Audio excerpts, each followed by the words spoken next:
Good morning, good afternoon, or good evening, whatever time it is that you inky savages are joining us for episode number 128 of the PenBoyRoy Pentertainment Podcast. 128, this is really awesome. This week we actually don't have a guest, but that's okay because we're going to talk about a lot of stuff that's fun, including pens, and also the response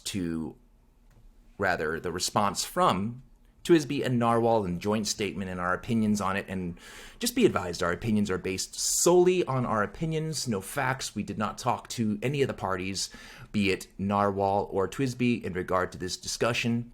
So, as I said, these are our opinions. So I hope you enjoy the episode. But before we get started with this week's episode of the Pentertainment Podcast, I want to talk about sponsors, right? Because that's how the bills get paid, right? So Tom is with me today. We're going to talk about the sponsors. And the first sponsor is obviously going to be one of my favorite retailers. As a matter of fact, representing that favorite retailer is one of my best friends. That is the Odd Oink, who you can see if you're watching this on YouTube. So just do me a favor. Make sure you check out Goldspot Pens at goldspot.com through my affiliate link in the description below, because by doing so, you help out this channel, you help out the podcast, and everything entertainment related.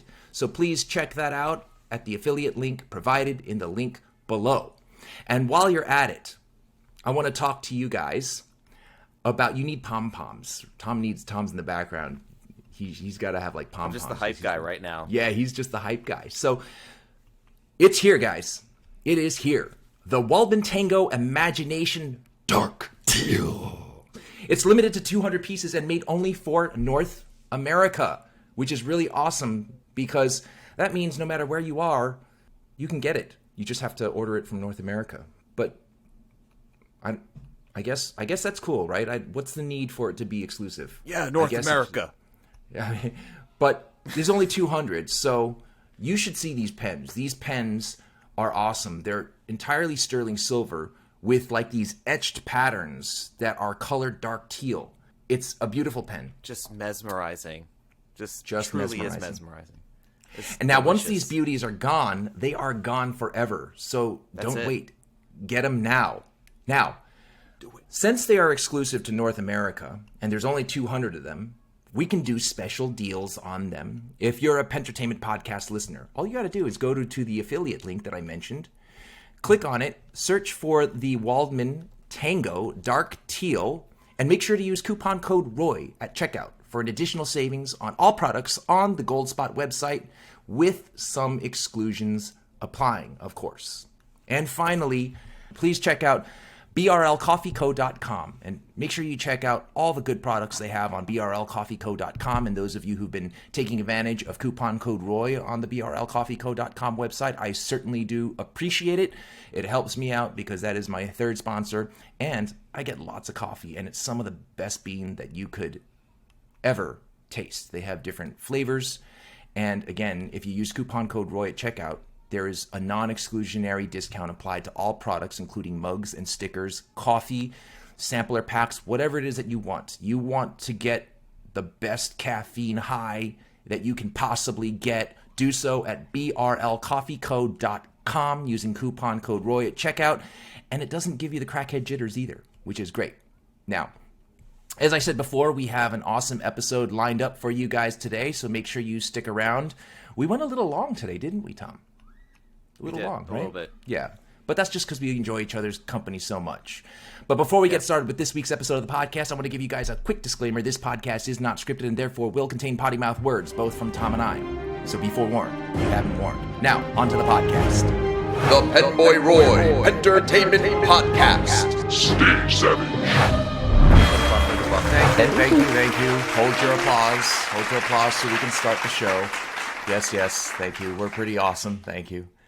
So I love this new app that we're using to record stuff. Hopefully we can fix all the audio issues that we had last week. We'll see what's going on. But in the meantime, I think in the pen world, it's been somewhat exciting with news and all that stuff, especially with the joint statement that was released by Twsbi and Narwhal. You read the joint statement. I'm sure you're familiar with it by now. Yes, I read the statement of jointness. that The joint normally mission would be very unexciting, it just would not really draw so much attention if it was just a statement from any other company, but it just happens to be the two companies that have locked horns with each other, and a lot of people have been following the drama online, so that statement has a lot more weight than any other manufacturer generic statement that you might find out there. Sure, but are you happy with the statement? Me, I don't know if I am. Can we talk about it a little bit? Sure, Yeah. we can talk about it. Why aren't you happy with it? I'm not happy with the language. I'm not happy with how they say things. All right. So you can see it by going to the Narwhal Pens website, or you can hear me read it right now. Joint statement from Twsbi and Narwhal. Twsbi and Narwhal are jointly announcing that they have settled their respective differences and concerns. To avoid the expense, burden, and uncertainty associated with litigation and also any future misunderstandings, the parties entered into a confidential statement agreement and agreed to send out this joint statement. Okay, so first off, with that first paragraph, I understand the need for confidentiality when it comes to a settlement. But usually, I think settlements have a lot to do with something financial. I don't know if it does in this case. I don't know if the settlement meant one party is paying another party for any, if any, legal fees that were incurred by the other party. I can only speculate. And my speculation in regard to this means I think, and again, this is speculation and I'm basing this on no facts and nobody has told me anything. I think that with regard to this, based on the rest of the letter or the statement, that Twsbi is going to cough up the dough for Narwhal's legal fees. That's what I'm assuming. I'm going to continue reading. Twsbi and Narwhal pride themselves as pioneers in the fountain pen industry. Twsbi and Narwhal look forward to continuing their respective efforts to lawfully compete in the manufacture and sale of high-quality fountain pens. Great, right? Generic statement. Well, first of all, Twsbi and Narwhal pride themselves as pioneers in the fountain pen industry. One, they're not pioneers of the fountain pen industry.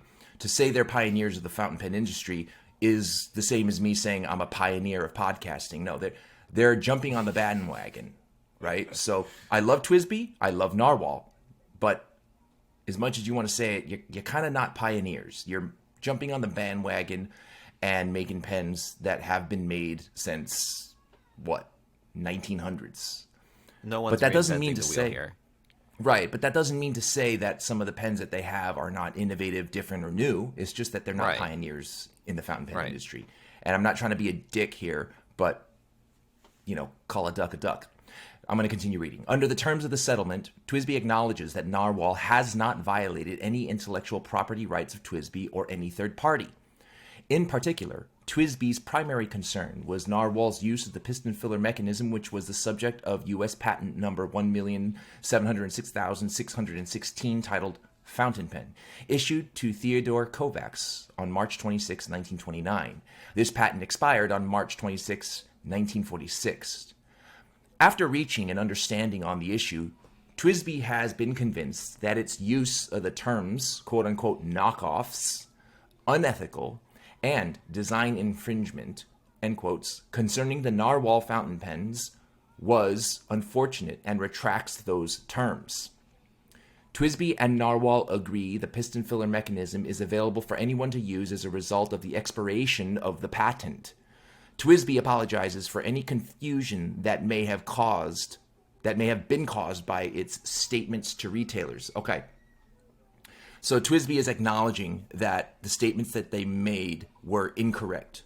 And furthermore, this means to me that Twsbi is acknowledging that obviously, one, it says in the statement anyone can use it, but it also says to me that Twsbi is in a way acknowledging that they themselves are using something that has been in existence, right?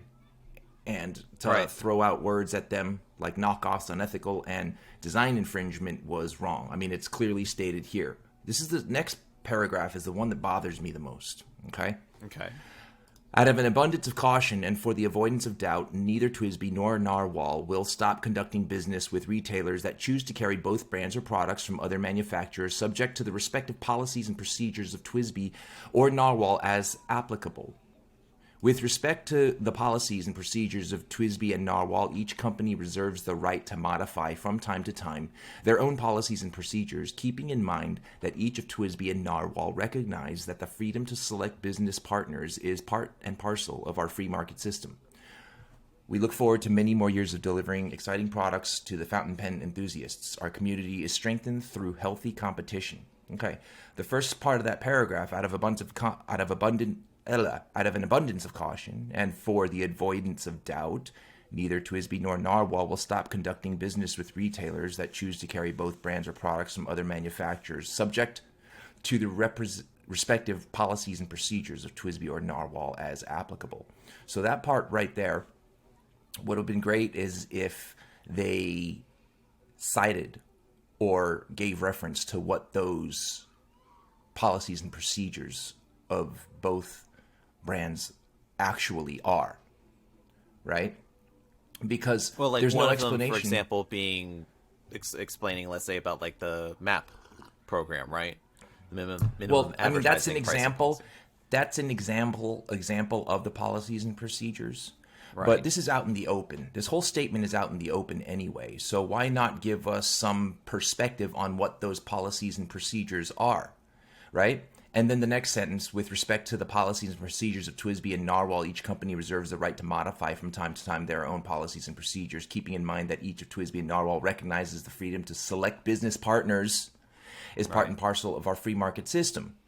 So if you put those two together, it means, well, we have this vague concept of policies and procedures that no one has an idea what those policies and procedures are. Do you, even as a retailer, know, Tom? Other than MAP pricing, are there any other policies and procedures that would exclude retailers from doing business or not? Well, there would be in the cases of, like, for example, big one is payment. So some vendors may require, let's say, cash up front. It needs to be immediate payment upon ordering anything. Okay. Others may be more amenable to, let's say, a net 30, which basically means that you have 30 days from the date of the invoice of a particular purchase order to pay for it. Or some have net 60, some have net 90, whatever. But that's an example. Big,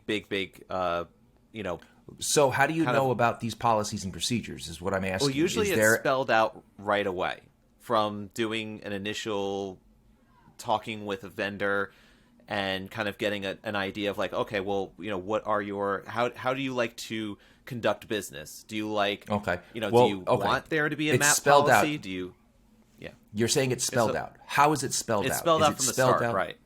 Okay, I get that. How is it spelled out from the start? Is it written and sent to you in a document, or is it just verbally stated? No, it's usually written in a document. It sometimes accompanies, let's say, a price list. So it might be that the first page of the price list would be the company policy, so it lists everything out, says exactly what to expect when dealing with this company, and then it'll have the prices for all of the various items and the items that are available to you. And then, but very rarely these days, I feel even some of the really smaller vendors and manufacturers will have something in place just so that they could fall back on something just in case an issue is transgressed, like this, like a pricing policy or something. Or I'm confused. So you said that even smaller manufacturers will have something spelled out to avoid any kind of issues that we've experienced with the Twsbi-Narwhal situation, correct? Well, that's a whole other discussion, because the whole idea that a company could just turn on in 1 second and say, I am going to stop selling to you because you carry product X, that is not spelled out in any sort of retail agreement. That's obvious. No one's Right. going to ever put that on paper. Well, maybe Twsbi would. Not anymore. But what you said was that it's typically spelled out even for smaller manufacturers, right? So it's Right. typically spelled out almost as in a contract, which is fine. And in typical cases, you guys being retailers are very clear with regard to the terms of that agreement, right? Right. So if you violate the terms of the agreement that is spelled out at the inception of placing an order with a manufacturer, then it's understandable for anybody to be able to say, hey, I'm not selling to you anymore, right? Which is what the next statement says. Because you violated this part of the agreement. Right.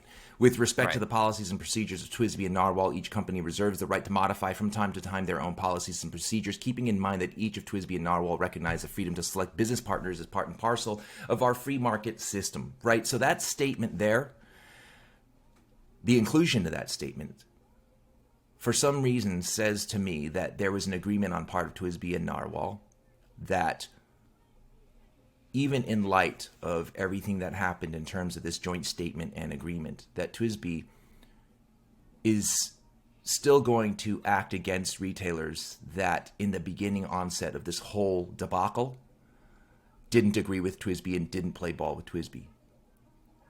So,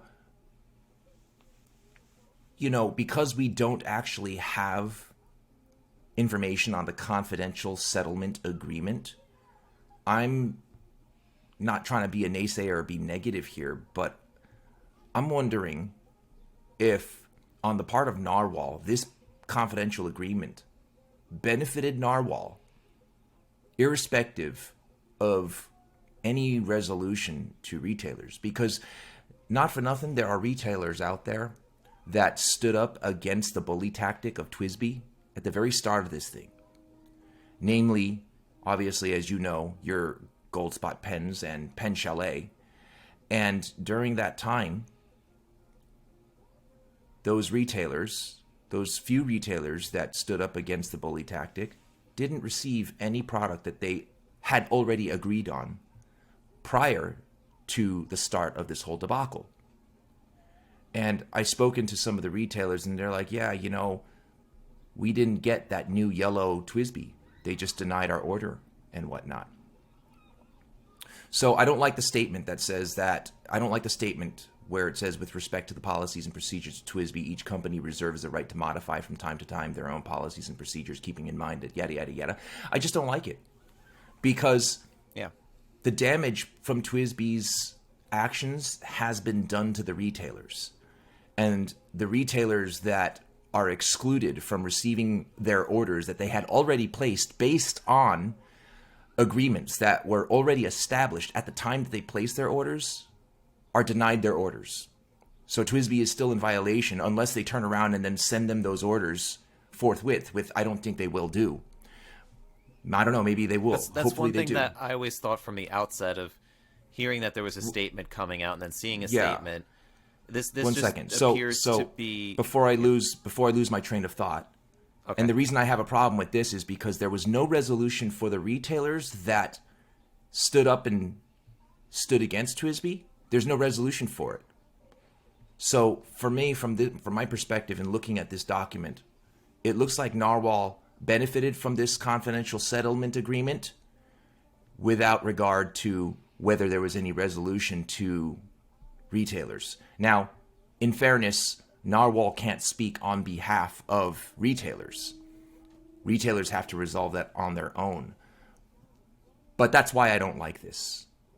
I don't know the content of the confidential settlement agreement, which is fair because it's confidential. But when you put confidential settlement agreement together with the fact that that statement with respect to policies and procedures of Twsbi and Narwhal, each company reserves the right to modify, yada, yada, yada, putting those two together, to me, is only half the solution. Yeah, it resolved the problem for Narwhal. Great. I'm happy about that. But it says neither Twsbi nor Narwhal will stop conducting business with retailers. But if that's true, then how come there are orders unfulfilled to retailers that didn't play ball with Twsbi at the very beginning? So I don't know, that first sentence. That's the problem with the whole thing. The problem with the it's an agreement that, let's say, talks to the public for first and foremost, because this did get dragged out into the public sphere as opposed to just remaining within the manufacturers or the retailers. So there's a public image issue to address, and one of which is basically the same thing that you had seen with the whole Johnny Depp and Amber Heard thing, which is defamation. When you're making statements against somebody that are not true, like the usage of the term knockoff, that's why they retracted it, because it is really not a statement that you should be making, being that it's a patented piston mechanism that the patent expired like some 80 plus years ago, right? Right. So but the thing is that it really does not change much in terms of being able to relate the manufacturers with the retailers, because there are, in the free market system, you are allowed to make business relationships with the vendors that you want to, and then you could terminate them. Unless there's a contract set up specifically saying you could order whatever it is that you want from me for like 2 years, and then this much dollar amount, whatever. Unless it's specifically set up in a certain way, you can't hold a business to be accountable, saying, "Oh, you need to do business with me." You know what I'm saying? Like, you can't say that. And so what that last paragraph does is it basically says, while you could both carry Twsbi and Narwhal at the same website, Twsbi and Narwhal have the ability to say whether or not they want to deal with retailer A, retailer B. So I understand. That's fair. So Twsbi can turn around and say, I don't want to do business with retailer A, B, and C, but I'll do from D to Z, which is fine. But they're saying here, out of abundance of caution and for the avoidance of doubt, neither Twsbi nor Narwhal will stop conducting businesses with retailers that choose to carry both brands or products. But that's not true, because they have stopped conducting business with retailers that carried both and said that they weren't going to exclude one or the other. So I know from a retail perspective, like you were mentioning about that Goldspot and Pen Chalet had been, let's say just more friendly towards the Narwhal end of things, and saying, you know what, we're just going to stick with doing the Narwhal thing, and orders have been sent and they have not been fulfilled, but with the optimism of seeing the statement, another order was sent, and I'm still in a waiting period to seeing what happens. So, if new products don't show up on either the Goldspot or Pen Chalet or any other retail website, you'll know the reason why. If any other new Twsbi products, if just Narwhal products show up on those websites, then you'll know the reason why the Twsbi stuff's not showing up. And it's right. Most so likely my understanding, it's not because the retailer decides that they didn't want to carry it anymore. It's because of the manufacturer.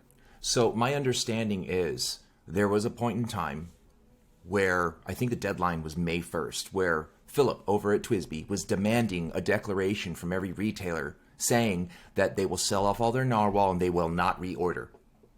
And if you made that declaration clear to Philip at Twsbi, then he would send the order.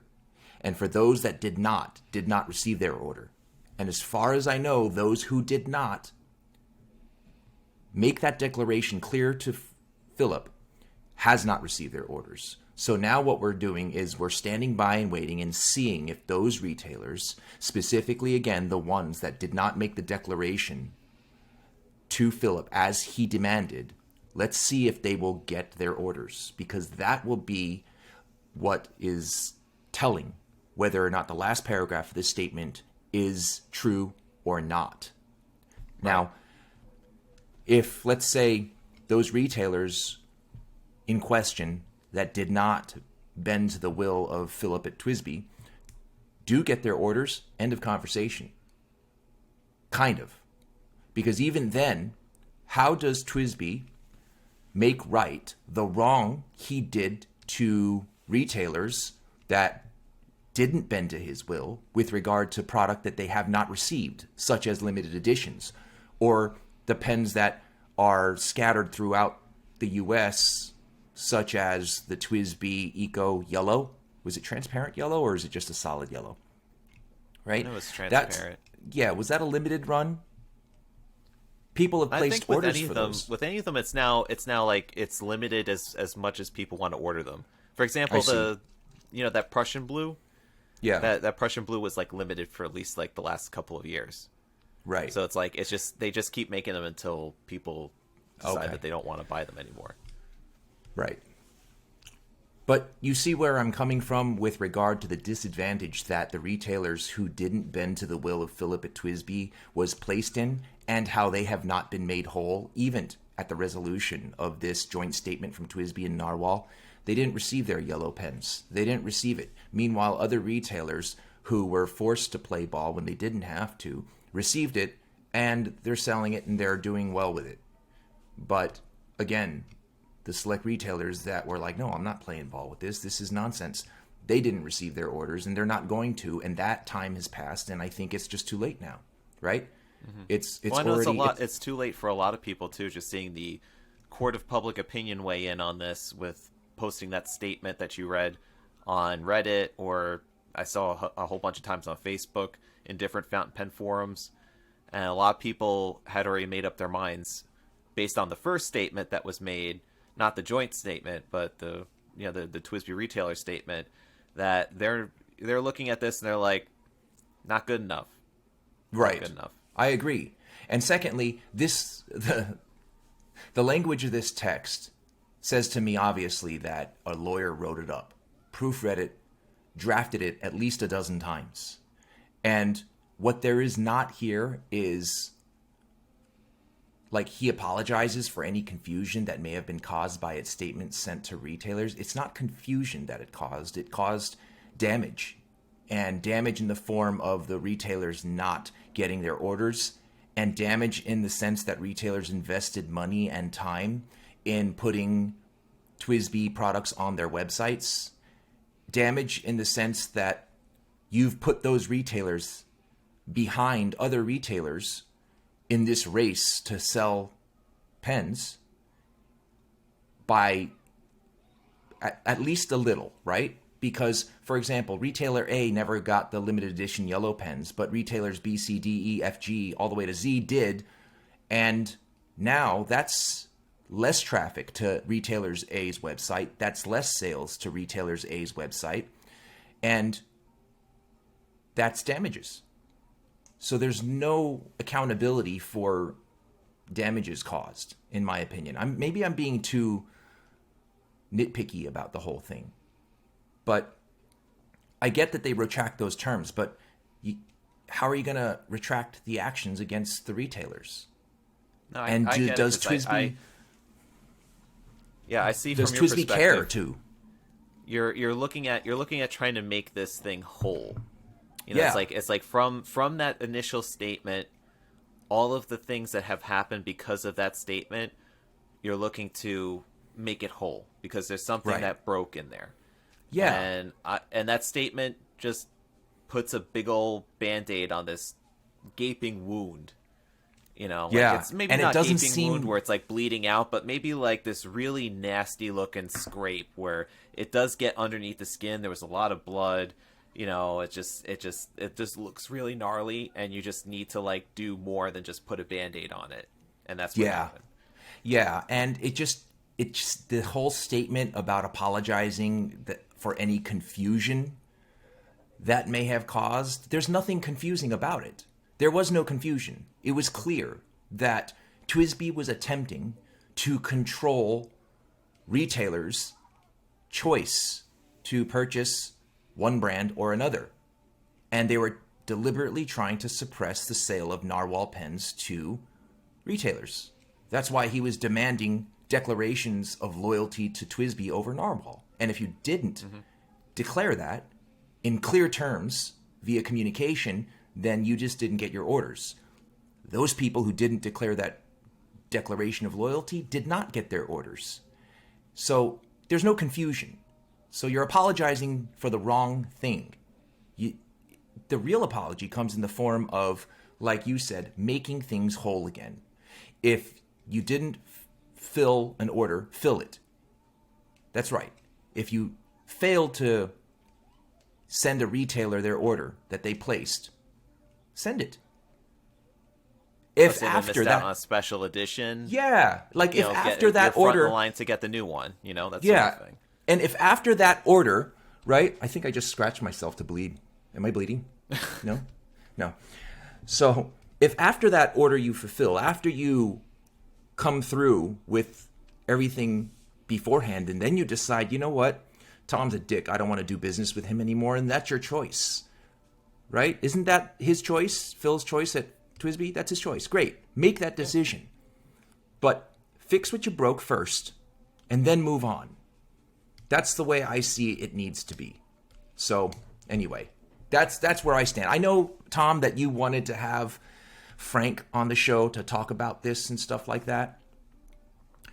And, you know, I know Frank, and he's a young guy. He's a smart fucking kid, and I like him, but I honestly just didn't want to have him on the show to talk about this because he's not going to be able to give us anything that we don't already know because it's confidential. And if we're going to talk about perspective on something like this, I would also need to have Philip on the show. If I knew that I can get Philip on the show and he was going to be willing to talk, which he won't because he barely responds to he doesn't, at least to anyone else other than retailers, and even retailers, he won't respond via email. So if I can't get both sides of the coin on this one, I think it's just fair, and in the what do you call it? In the interest of being fair and impartial, I think it's important not to have Frank on to discuss this if we're not going to have Phil on to discuss this, because I don't want to be unfair to TWSB either.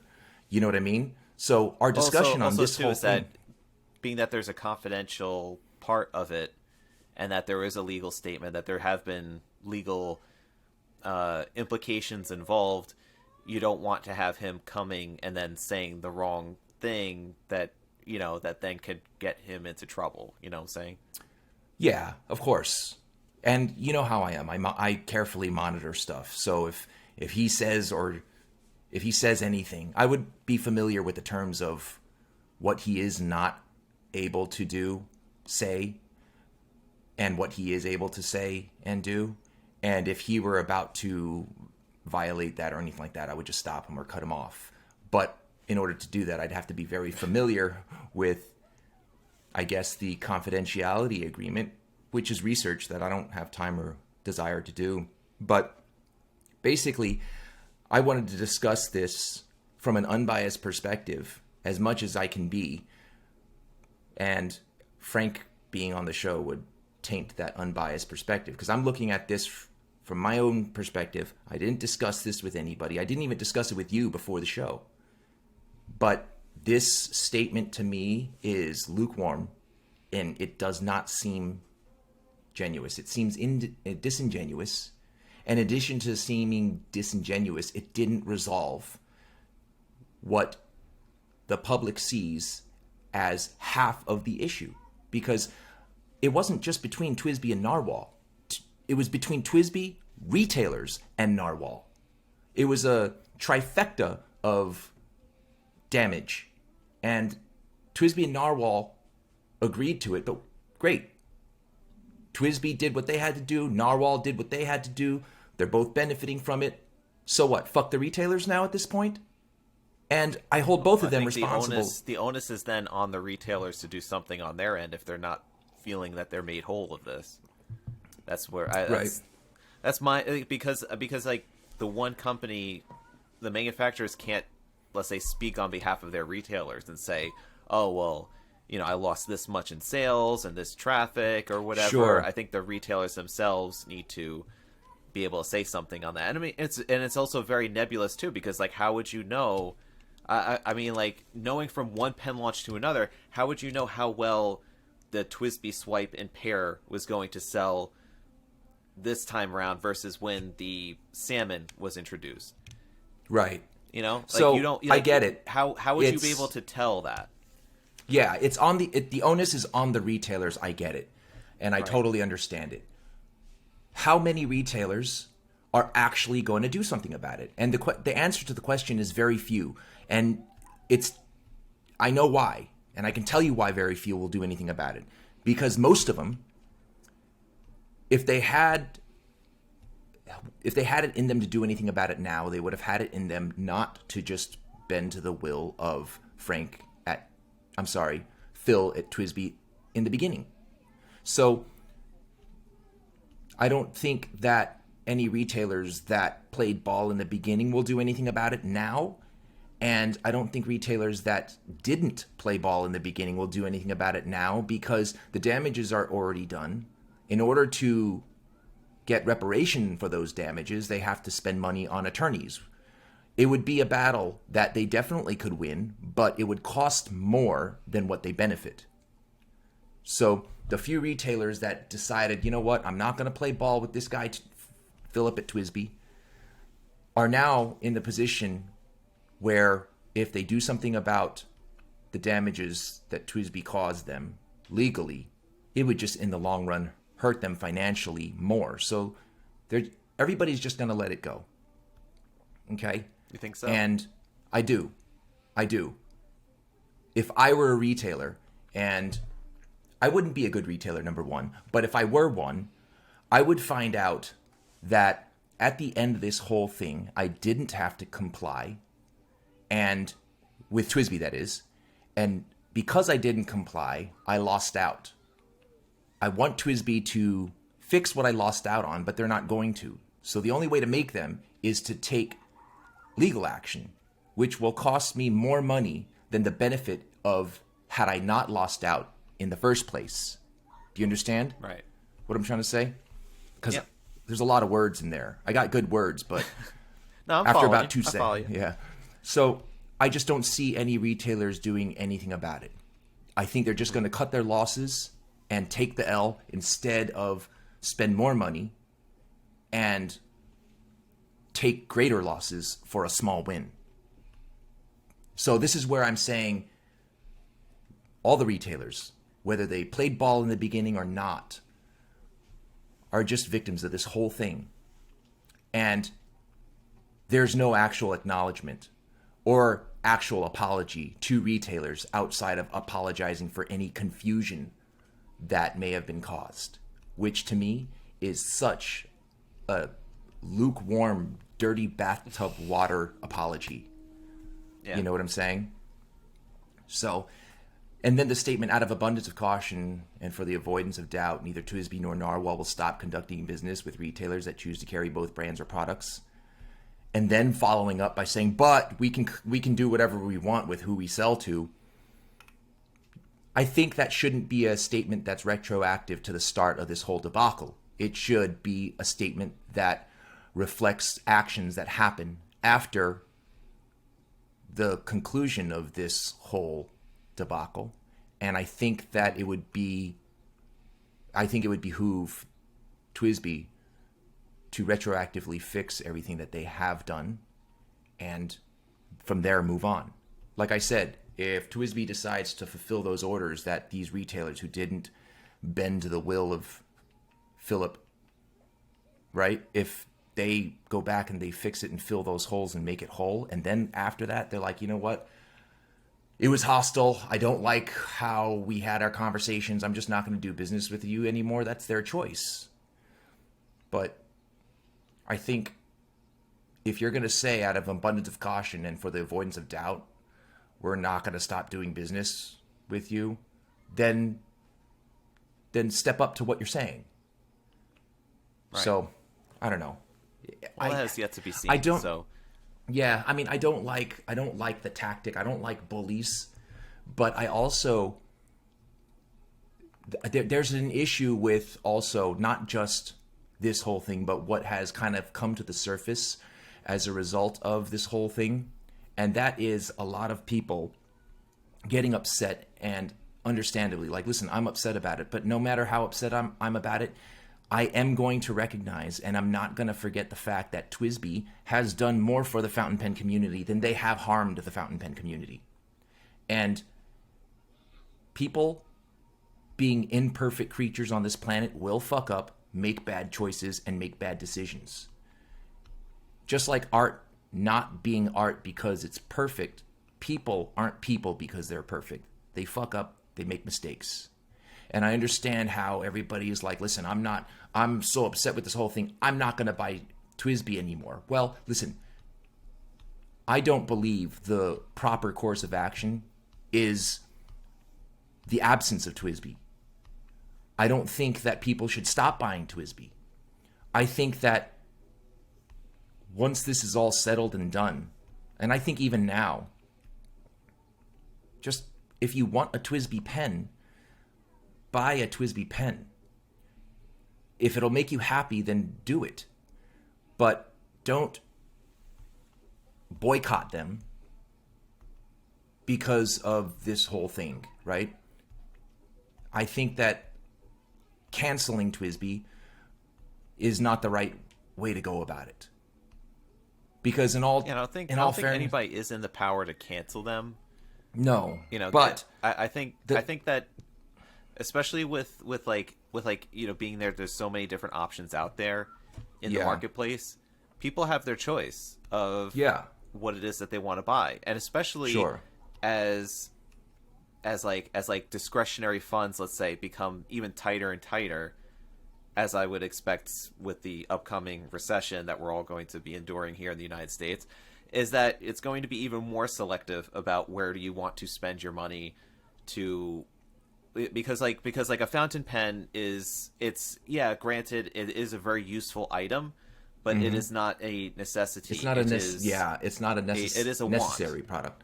So you have so many different options out there, and you do your research, you look it up, what kind of pens you want, whatever. TWSBI ends up being a pen that gets recommended fairly early in the process.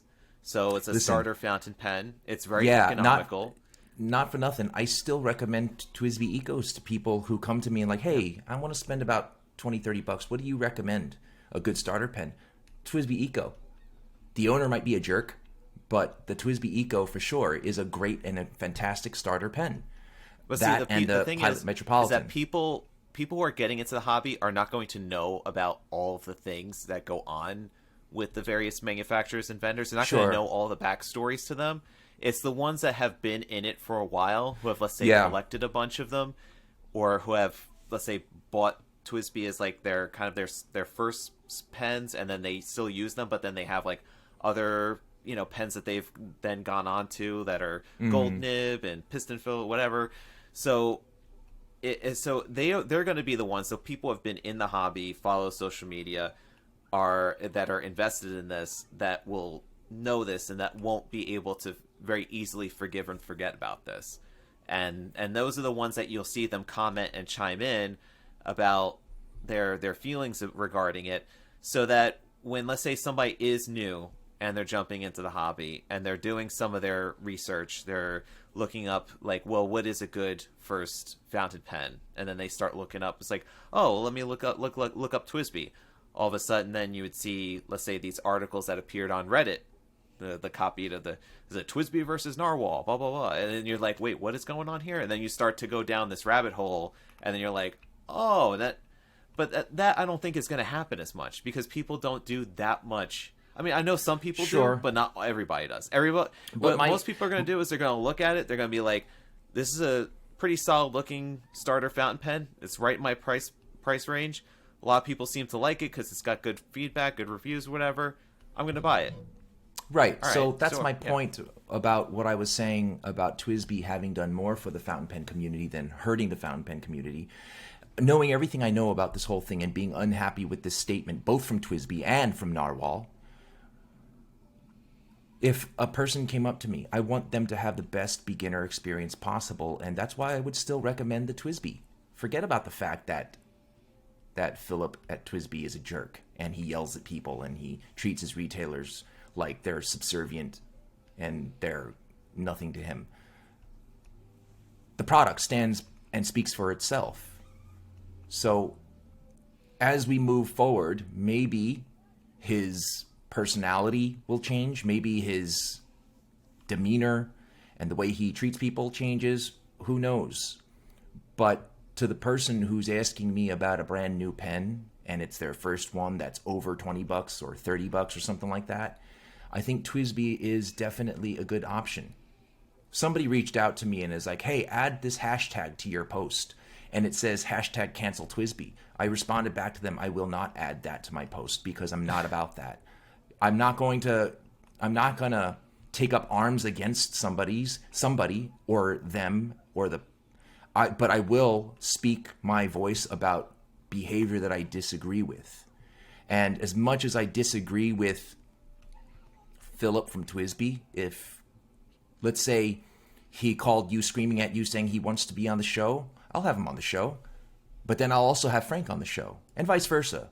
I'll have Frank on the show, but I won't have him without the other half of this whole thing. You know what I mean? Right. Yeah, I got you. It's just, so, as tight as, we are with Frank, we'll have him on the show again to talk about stuff unrelated to this, but not to discuss a perspective because it's only half of the perspective. There's a lot of questions left with this statement that he won't be able to answer, and even if he can't and he wants to talk about it in the interest of being fair and impartial, then I would also need to have Philip on, which if I can't have, then I'm not going to have either on. Gotcha. So that's why when you were talking to me about having him on, I was against it. Because I know Phil is not a friendly person. And if he gets in my face with shit, it'll be a problem. So there's that. I'm just going to leave this whole discussion with this. The statement is, at best, lukewarm. It doesn't seem at all genuine. And no, I'm not happy with it. I'm glad that TWSB and Narwhal were able to shake hands on this thing with their confidential settlement agreement.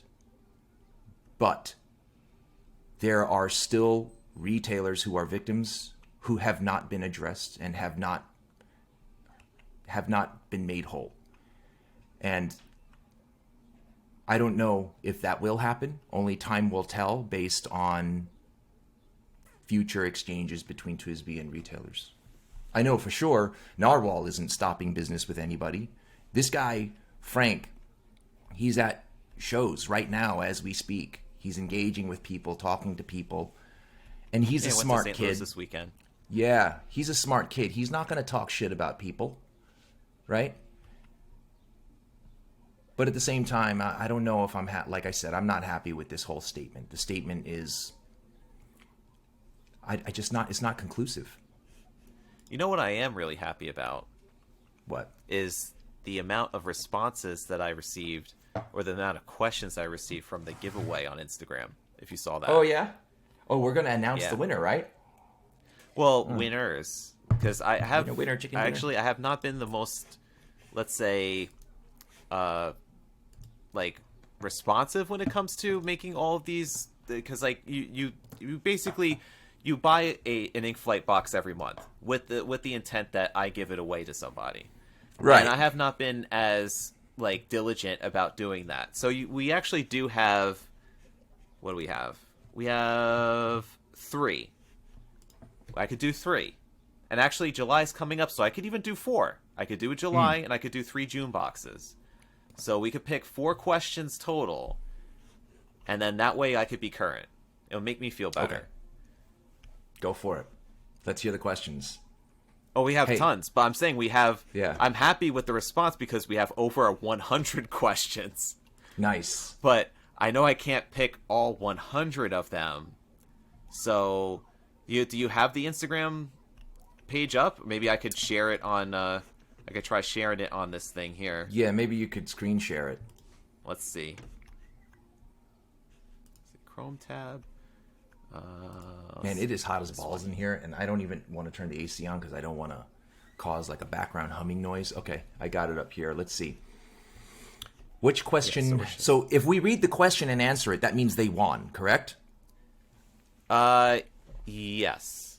Okay. So let's. So are you? Have you already picked them, or are we picking them now? We're picking them now. Oh shit!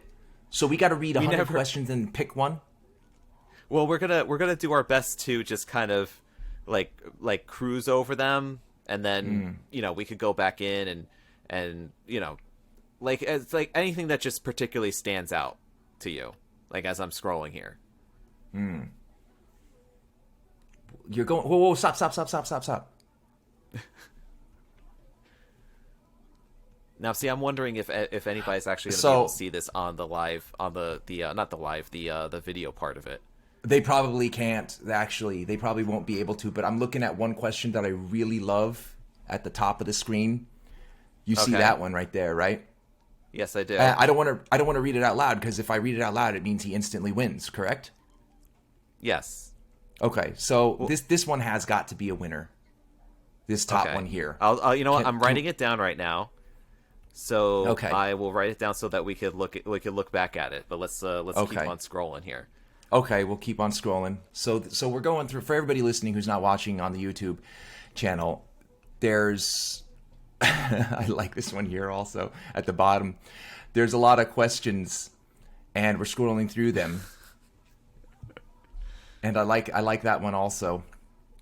There's one, and so the rules of the giveaway was you have to go to Ink Journal Instagram and you have to just ask a question in the comments and you'll win an Ink Flight box. So instead of picking one winner, we're actually picking what, 4, you said?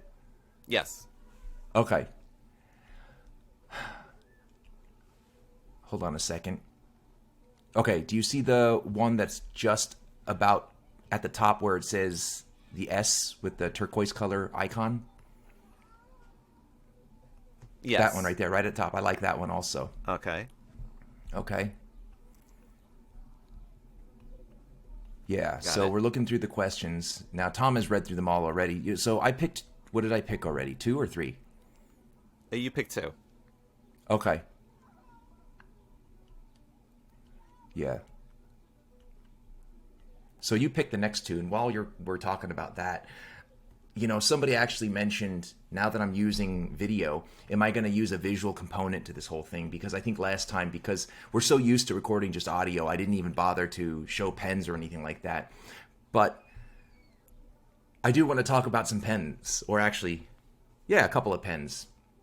One, you remember my 149? Yes. My Montblanc 149? So out of the box, and just so everybody knows, I got this from Fountain Pen Hospital. Please visit fountainpenhospital.com and do your best. I know the website is archaic, but the owners of Fountain Pen Hospital are like 80,000 years old. They're doing the best they can, and they're just not able to. They're not able to keep up with the new generation of fountain pen online retailers. They're the last remaining brick and mortar store. Don't say that. They're trying. You're making them sound like they're going to go out of business tomorrow. I'm not. That's not what I'm trying to do. But I'm saying is they're just behind when it comes to online sales, and online sales is about 80% of their business. And the reason why they're behind, I think, honestly, is because they're just outdated with regard to technology and online websites and stuff like that. You'll know what I mean. If you go to fountainpenhospital.com, the website is horrible. But you can still place orders there and remind them that they're still relevant, being that even though they're the one and last brick and mortar remaining in New York State, we can still remind them that they're relevant and that we care about them. Just put an order through. If you walk in there, mention me to Terry, the owner, and maybe he'll help you out and stuff. But anyway, I know I'm plugging them, but they're good people. But anyway, I had this pen. I got this Montblanc 149 from Fountain Pen Hospital, and out of the box, it wrote, it's a fine. It had a sticker on it that said fine, but I honestly think it was a double broad. So I wanted a fine. Honestly, it's a double broad. Yeah. So I sent it out to JJ Lax, our good friend JJ Lax, and he ground it down to a fine, and now it's fantastic. So nice. Yeah, it's awesome. But I also received a package, and the package was from my friend Neve, what is he, vice president of Jaffa Brands? Something like that, yeah. Yeah, and he hooked it up, son. But he sent me some pretty awesome product, starting with the Monteverde Mega Fountain Pen. Oh, no. It's the Super Mega. I didn't realize it was a super mega, but isn't it a bit redundant to say super mega? Like, do you really need to say when it comes super? to the whole idea is that it's an obnoxiously large pen, so you kind of have to go with the obnoxious description for it as well. So I applaud them on that. I think that was a good job. Yeah, on their it part. is funny. I didn't realize it was a super mega when I uploaded my video to Instagram Reels and TikTok and YouTube. But this pen is a ginormous pen. It does feel so. It's very girthy, and Right. it's a big pen. And I want to give you guys an idea. I know you can't see if you're listening, but from top to bottom, the difference in height between the Super Mega, the Monteverde Super Mega, and the Mont Blanc 149 is about 1 millimeter. The Mont Blanc 149 being 1 millimeter taller. But when it comes to girth and width, I would say outside of the, the concave shape, right? That the thickness is on par with the 149, if not thicker. But the grip section is narrower. And it's made of metal. So Right. This is such a cool pen. I know that someone on Instagram said that they post it. I mean, you can post it. It just becomes, what do you call it? No, the ones that I had, the ones that I was testing out did not post. How were you able to get yours to post? Just post it. Just, It put the does cap not on the end. post. Well, I'm does showing you the not. pen posted. I'm showing it to you right now. Posted. I am telling you, the ones that were on my desk that I was using for because you must have seen my video for it, the TikTok. Oh, I loved it. I have to say that was hilarious. I think you're fantastic at voiceovers. I think you just. But my need dad to was do- like, "Who did that? Who did the voiceover?" I was like, "That Yeah. was me." Yeah, no, it was fantastic. I really, really liked it. And then that same day, Bryce did one on the, what was it? The pen wipe. You know what I mean? the D his- Charles thing. Yeah, the D. Charles pen wipe, but his was a paltry attempt. It was just, I'm like, come on. You got to do better than that, guy. I mean, he tried. I liked the attempt, but it was pretty sad. You know what he wrote on his? He said, I had to conjure up my inner PenBoyRoy for this one. I was just going to tell him, listen, keep conjuring, man. Keep conjuring. Well, that's where I was going when I finished doing it, and I was like, you know what, this does sound like something that Roy has done in the last like few months, but just not in like the whole ED sort of way, So, ED? but like it just was. It was just ED? like still in that the voiceover was in the spirit of that though. ED? What do you mean ED? Like erectile dysfunction, Oh, It's the whole. I wasn't. Yeah. What are you talking about, erectile? What does that have to do with anything?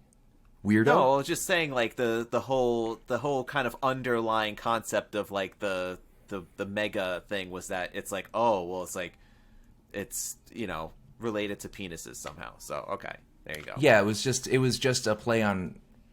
It wasn't. Yes. I don't think I was referring to erectile dysfunction. I was talking about small dicks, right? Okay. I mean, that's the innuendo, right? Yes. But I think that video that you did on the Mega Ball was fantastic. I didn't even like at the time. I didn't even think that. I just thought you were doing your own thing because the character of it and the way you nuanced words and stuff like that was your own style. You know what I mean? I think that the voiceover that you did was fantastic. It didn't have anything to do with me at all, is what I was thinking. So okay. the only reason I associated Bryce's with me is because he actually mentioned me. But absent that, I wasn't thinking, oh, he's doing voiceovers because I did it. I was just thinking, oh, that's hilarious. You know what I mean? But you should do more of those. But the super mega is authentic. That's how you say the super mega. Super mega. I love it. It's hilarious. And I think that this pen is so cool. I was using it to take notes while studying all night yesterday. And it's got a Jovo stainless steel nib. It's branded Monteverde, has a cheapy plastic feed. It's the cartridge converter. But man, there's so much carbon fiber and metal on this pen. It's just awesome. I can't imagine anybody not liking this pen. It is so awesome. I love it. I love it a lot. And that was a pen that when we had Yair on the show, remember he teased it like the night before that was introduced to the world. and he was so excited about it because he was like, this is where Monteverde got its start with the carbon fiber, and we're making we're making this pen huge. It's going to have so much carbon fiber. It's going to be gigantic, and it's going to be a pen that if it was made by any other manufacturer, would be paying like hundreds of dollars, and we're going to make it real affordable. So that's it. Definitely lived up to my expectations of what he was talking about. Yeah, I mean, it's not an elegant looking pen by any stretch of the imagination. This thing is almost big to the point of being a joke. But I can't imagine anybody not liking it. It is just awesome. Look at that pen post. It posts, right? I know you can't post yours for some reason, but I'm showing it to you right now in front of you. Look. I tried. Harry Bullet Journal also said that it posts. Maybe they sent you duds on purpose. Maybe they're going the way of screwing you over because you're doing business with other brands. I don't know. But, all right, so let's pick some winners. Okay. Let's pick some winners because I picked the other two. Okay. So, all right, so I'm showing up on the screen here the first one that you were mentioning. So this is Welcome to the World _ with Sean. Right. Says, if you can meet anyone, fictional or real, from any time, what pen would you give them?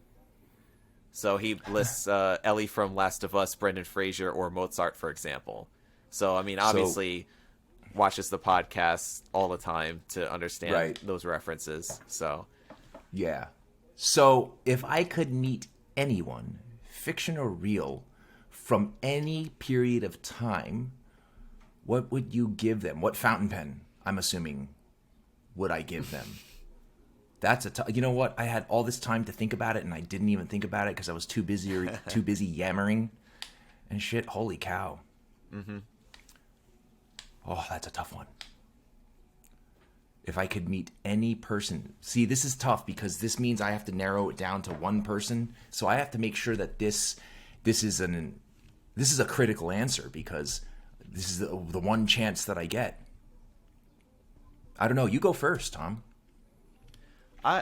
First person that came to mind was one of my favorite writers, Kurt Vonnegut, and he's a guy that grew up in the Midwest, and of course, a writer, novelist, and I would give him an Edison fountain pen because Edisons also come from the Midwest. They come from Illinois, Ohio. I'm sorry. Yeah, so he's from Indiana, and Edison being Ohio, I think that works pretty well. I think that'd be a pretty cool pen to give him. So I was thinking about it. Yeah, no, I was thinking about it, but I'm not sure if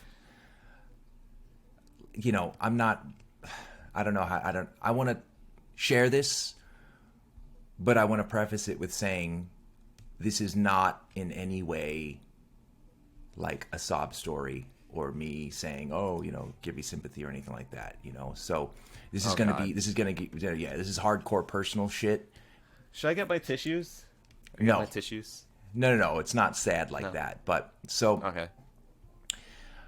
I always see people who say, if I could go back and do it all over again, I wouldn't change anything, right? And I respect those people. I'm not the same way. So I am where I am because of all the decisions I've made throughout my life, but I've made a lot of bad decisions that I can't take back. And I have a lot of regret, and it's because of that regret that I make sure that if someone is ever going to hate me or love me, it's going to be because I'm doing the right thing, which I haven't done a lot when I was a young man.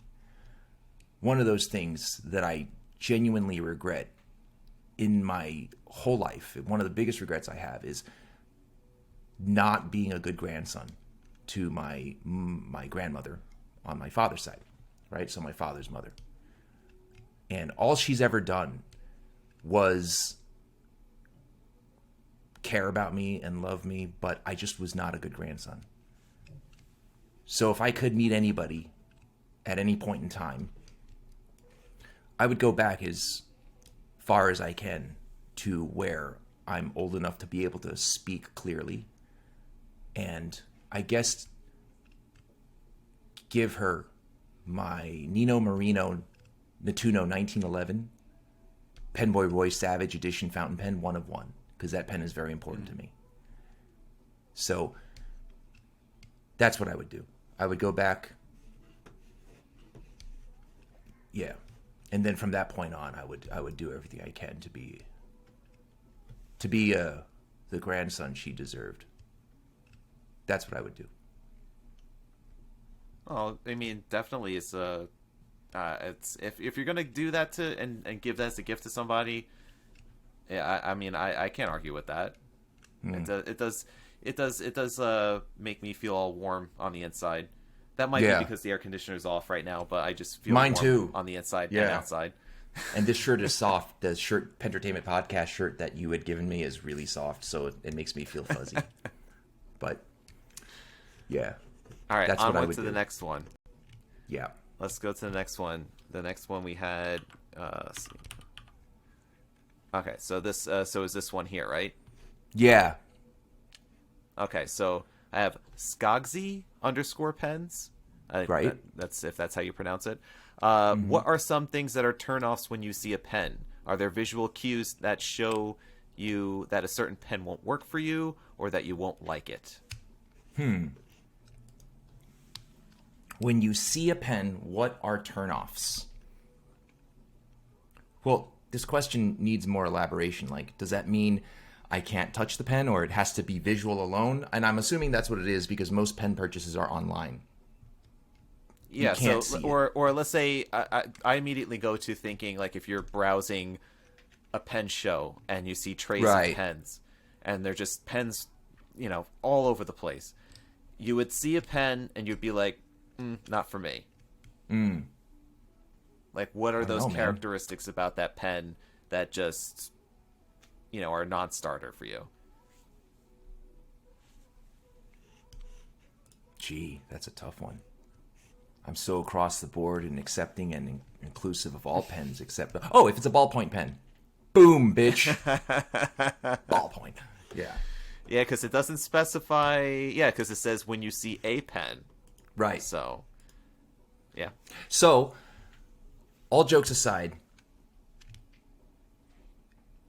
I get bothered by knockoff pens, right? So, like, if I'm at a show and I see what looks like a Schaefer Balance from the 90s at, like, a vintage table, but it turns out it's actually what's that Chinese brand that just completely copies the Schaefer Balance? I think it's Wing Sung. 60 something, I think. I can't remember. Yeah. That'll completely turn me off to a pen if it's a complete and total knockoff. Like, if I think it's a Leonardo Momento Zero, but it's actually the Moonman M800 or M100, whatever it is, that looks exactly like the Momento Zero. Yeah, that's a huge turnoff for me. Yeah, that's pretty much it. I would have to say, looking at the pen and seeing that it's a ballpoint pen immediately would not be an attractive. You stole my answer, man. It was like a mechanical pencil. Yeah, I get to steal some. I get to steal some answers from you for going first. That's all right. Okay. It's like, I don't know, if I see the Visconti Arch bridge clip, I might not be so inclined to, go Why? over. And you don't like Visconti? Oh, I'm not a fan. Not a fan. Really? Seen like way Visconti. too many of them at way too high of a cost, not be made well enough, to justify it. Fair enough. So fair enough. Yeah, that's. I kind of feel the same way about Ponider as well. So. Oh man, dude! I just got a new Ponider La Grande Bellezza piston filler Rocco. Right? Oh, I love this thing. Love it. Oh, I want to talk about it a little bit. So, look at the acrylic. It's like this rocky looking acrylic. It's really nice. You've seen this before in the original Ponider avatars. Vibrant. This one is the red one. I love the black trim. I love the simplicity of its construction too, because I've taken this thing apart from top to bottom. And It's really easy to take apart. It's not like the mystery filler type taken apart thing, but it's just, I'm not sure. I was texting Dante earlier. yesterday rather. I think it's glueless. I can't remember if I asked him that, but it's a very well constructed pen. I think it's like $300, less than 300, right? But It's got a steel nib on it? It's got a steel nib, which is really cool. But check this out. The clip is not the La Grande Bellezza clip. It's kind of like a skeletal clip, which looks really cool. So it's like a skeletal feather. The center band, I believe, is metal. And here's the important thing. Here's the thing that I think that is an upgrade. The section that has these little oval ink windows. Ink windows? Yeah. This section is made of metal. And the reason why that's critical to me is because these little ovals are separated by little, how would you call this little ovals? But in between the ovals, those little bridges in between the ovals on plastic versions can crack because they're so thin. But since this is metal, that's not going to happen. And then it also has the magnetic soft touch thing. It's got the piston filler. And I don't know, it's such an accessible La Grande Bellezza. Because every other La Grande Bellezza they started with the very first one, which was a cartridge converter. That was like $700. Then they had the carbon fiber one, which was almost $1,000. You know how I felt about that one. They had the Arco, which was kind of like an emulation of celluloid with the gold Hyperflex nib. This one is just a stainless steel black nib with black trim and a very vibrant red acrylic. I love this. I love this a lot. It writes really well, too. Out of the box, I didn't have any problems that we talked about with Bach nibs with Kirk Spear last week. Didn't have any problems. It's awesome. Huge ink capacity. This is a fantastic pen. And it is totally in the same color scheme as the PenBoyRoy channel. Exactly. The black and red. Yeah. Isn't it funny I didn't incorporate green, even though green is my favorite color? That is weird, you know? Yeah. But listen, I know you're not a fan of Ponider, but this La Grande Bellezza, I love it. I do. Hey, I'm glad that the orchestra got it right this time. Yeah. Well, you're referencing what we talked about. Yeah. Okay. Yes, and many episodes ago. Yeah. So, okay, next question. Okay. Question number 3. Winner number 3. I also have this, too. Okay, this is really cool. Next question I picked out was from Jay Lan. Here it says, and how do you get residual shimmer out of a pen? I've raven to using a baby toothbrush on the feed. So I thought that was pretty interesting to answer that one because was there a first part to that question? It was I don't know, but it was just basically how do you get residual shimmer out of a pen? Okay. So what, the whole pen, the feed, the nib unit, what are we talking about? So if it's just the feed and the nib unit, or if it's just the nib unit or the feed, I throw it in an ultrasonic cleaner and run it in water. That really does help. Ultrasonic cleaners are super cheap. You can get it for like $20-$40 on Amazon and just fill the body of the ultrasonic cleaner with water to whatever level it's supposed to be at. And if you don't want to have to put it in the actual ultrasonic cleaner, just take a shot glass, fill it to the same height of water, and put the shot glass into the ultrasonic cleaner. That's what Linda Kennedy does when I see her at shows. So that way the whole body of water is not getting inky, but it's just the shot glass, which really seems to work. Yeah, and that seems to work with cleaning a lot of stuff. So a lot of times what I'll do is I'll just unscrew the nib unit because I don't want to have to pull out the nib and feed and then clean it.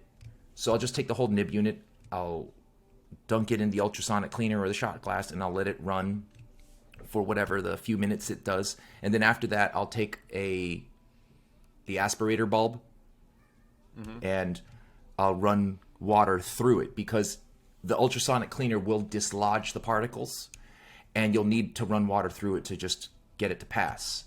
So a lot of times these shimmering inks or ink particles will stick and you need the ultrasonic cleaner to dislodge it. And then you need to run water through it. As a matter of fact, if you don't do the ultrasonic cleaner, sometimes they stick so much that even if you run water through it with an aspirator bulb, it won't clear it. So that's why it's good to use an ultrasonic cleaner. You buy one, it lasts for years. It's like $40 on Amazon. It's relatively inexpensive considering the pens that you're cleaning as well. So it's like you're cleaning a $100, $200, $500 pen. You're putting it in like a $30 ultrasonic cleaner. And yeah, or even if you're cleaning $20 pens pens and you have a bunch of them, it's just the value comes in over time. Yeah, and they last a long time. But I usually I opt for the old school method of I have like an old toothbrush I used to clean stuff with, and I will just take the nib and feed. For example, I have a Nemosine or Nemosine, whatever how you pronounce it. But I use this pen for shimmer inks all the time because I could just remove the nib and feed straight out, and it's really easy to put it back into. So I just clean the whole thing out. Done. So I like to take out the nib unit just because a lot of times ink gets caught between the section and the nib unit also. So that way I can clean the actual section. And I just feel like that's like a lot of work, scrubbing it with a toothbrush and stuff. It's really not. So it is if it's like in there for a long time, but if it's not in there for very long, you just do like a little scrub under the running water and it pretty much comes out quickly. So yeah, but the thing is, a lot gets caught between the feed and the actual nib back that's hidden under the collar of the nib unit housing. So that's what I'm trying to get rid of. A lot of times you could, I've done this. I've left nib units soaking in a cup of water overnight, and then I come back and I run water through it and think it's clean. But if I pull out the nib and feed, there's ink still there. Yep. So that's why I like the ultrasonic cleaner method, because after you do that, you could take out the nib and feed and check. There's no ink caught anywhere. The ultrasonic cleaner just vibrates it loose, and then you run water through it, and then it's just... Or try this. The next time you do that with one of your pens, you think you got it and you didn't ultrasonic clean it, throw it in the ultrasonic cleaner. Let it run for 5 minutes. Later, you're going to be like, holy shit, there was ink in here. You know why? Because even though you thought it was clean, the water is blue or black or whatever color ink that you were using. You know what I mean?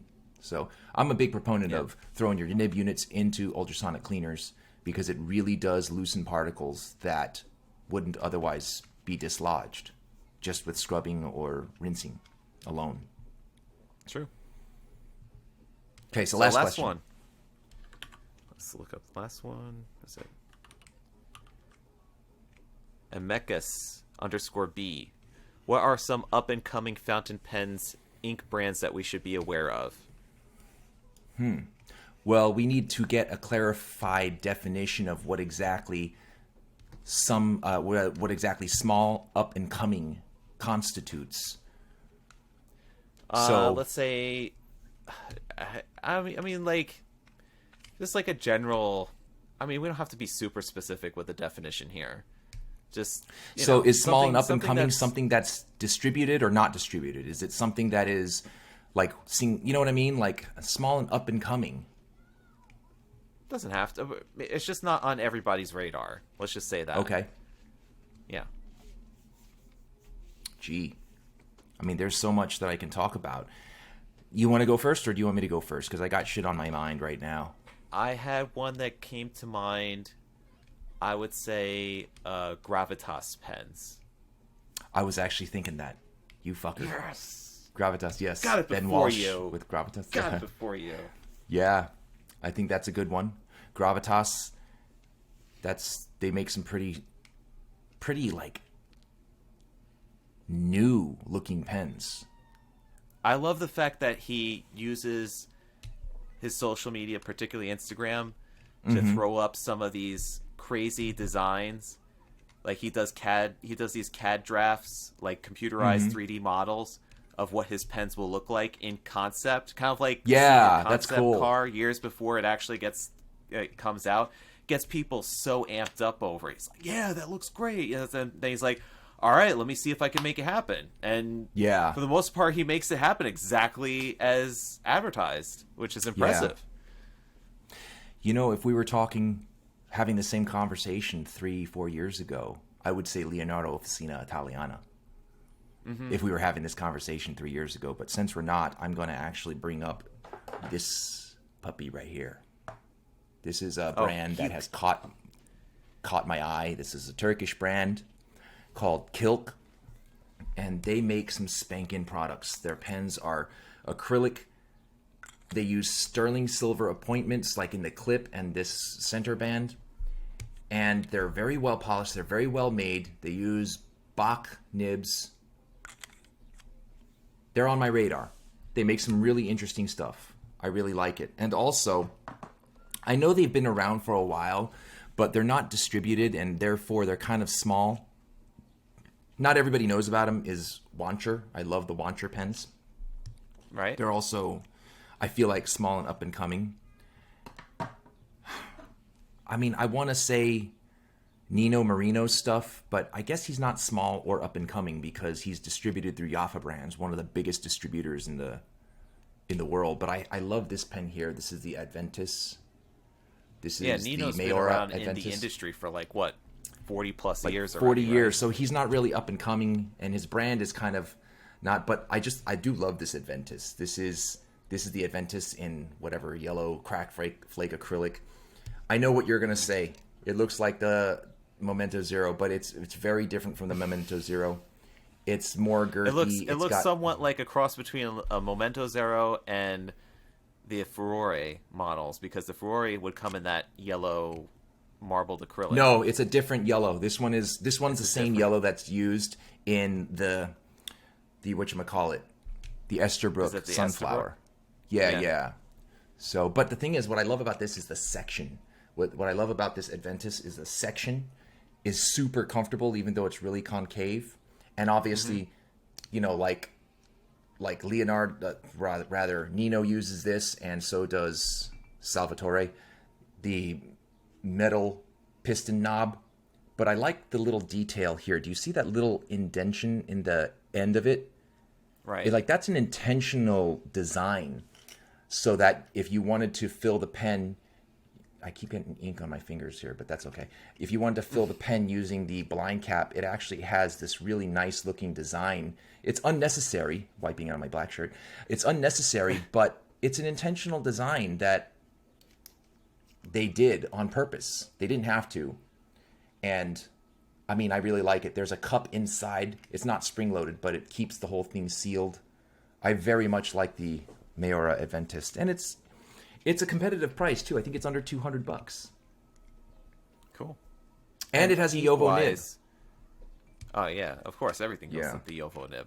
That's not true. I just showed you pens that are Bach nibs, like the Kilk uses a Bach nib. Well, yeah, I'm right? saying most of not Ponider. everything, but most of everything. A lot of stuff. Yeah. Right. So ink wise though, I would say up and coming is Waringyul. That Never heard of it. South Korean ink company. The one that does the Jekyll and Hyde set, or also they have the literary ones where there's you might have seen them on, like, also Pen Shelley's done some social stuff with that, with like showing the ink swatches and stuff. They do like Alice in Wonderland set.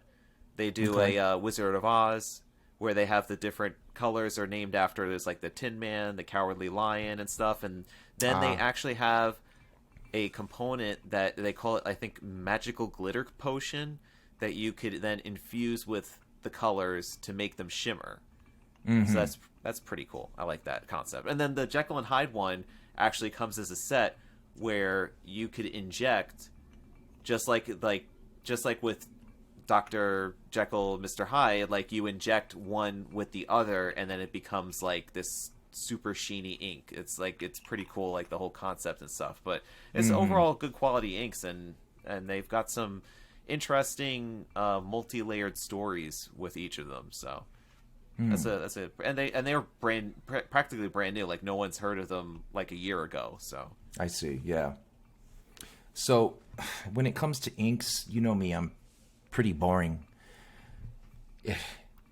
I mean, can I just tell you what is pretty much in all my pens, just because of its utility? Noodler's Black. That's pretty much it. yeah. And if I'm So doing boring. any kind, it's easy to clean. I just don't think that it's. I know a lot of people think that Noodler's Black or Noodler's inks corrode stuff. There are definitely Noodler's inks that if you put it into your pen and after a month of using it, like the feed will just crumble, and you'll be like, "What the fuck?" But Noodler's Black is really safe. It doesn't dissolve stacks. It doesn't take much to clean out. It's really easy to clean. And being that it's quote-unquote bulletproof means it has a lot of forge resistance. I'm still one of those people that write checks and stuff and mail it. So there is always the potential to have that intercepted by a piece of shit asshole who will pull it out of the mail, try to rinse the check and rewrite it. But with Noodler's Black, that's just not going to happen. Another ink that I have been using recently, and I've been using this pen here a lot during my studying, and this is the Platinum Century Celluloid, the Cherry Blossom. So the reason why I'm using this one so much is because this is actually my wife's pen. She actually wanted this, so I got it for her a couple of years ago, but guess what? She just never uses it. It just sat around. So I started using it. So that's the pen that you use when she steals like some of your other pens that you're like, oh, I really like this, and then she just takes it from you. It's like, okay, honey, there you go. Right. Well, no, the reason why is because, listen, I barely see my wife anymore because I'm working and then I study, and my schedule, I work later in the evening. I get home, she's asleep. She wakes up while I'm asleep and leaves for work. And then when she gets home, I'm studying. And then I go to bed after she sleeps. Do you know what I mean? Or, it's just the schedule never works out. Ships in the night, as they say. Right. So, I don't know. Since this is hers, it kind of like, when I'm studying and I feel unmotivated, it's like, oh, my wife's pen. I'll use this. And I just feel motivated. And I'm just like sentimental and what do you call it? Like dorky like that. So, I've been using it. And it's a really gorgeous pen. I love the Century Celluloid.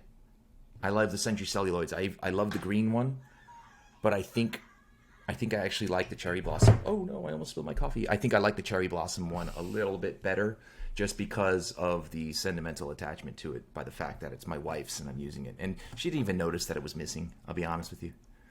But I'll tell you what though, the pencils that she stole from me, for example, the Retro 51 Zen pencil that Chris designed, she stole that from me and she uses it all the time, being that she's a musician and teaches. She writes on manuscript music paper all the time.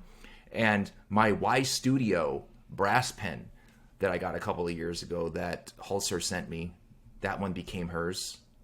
That one I wasn't even notified that it was hers. It just wasn't on my desk anymore and was on her music stand. So, and that pencil lasts a long time. That one lead refill lasts like 2 years. It's crazy. It's like a thick stick of lead. So can we just go back, because we got to wrap this up, but can we just go over all the winners again? Just announce to them the winners and then reach out to us at pentertainmentpodcast@gmail.com so that we can get those winnings sent out to you. Can you just, so we're going to start with... I'll just hit them up on Instagram. I'll just go DM them and let them know that sounds good. They were mentioned on the podcast. Yay. Yeah. But I think part of the ability to win this is they should listen to it without being prompted. Right? I did not stipulate that in the contract. That's true, you didn't. Like Ryan W. listens. I know that, the winner of the giveaway that I did a couple of weeks ago. And I know that because I asked him a question about what flute it was. I was wrong. Zoe's flute is not a Gemeinhardt. It's an Armstrong. And it wasn't open hole. But from the picture, that's what I thought. But he answered the question because he was listening. So yes, go Ryan W. And my love to Zoe and your family. So anyway, we really do need to wrap this up. Yeah. So on behalf of myself and Tom, I want to thank everybody for listening. This was episode number 128. Love you guys. Be well. Be safe. Stinky. Did you have to wait on purpose?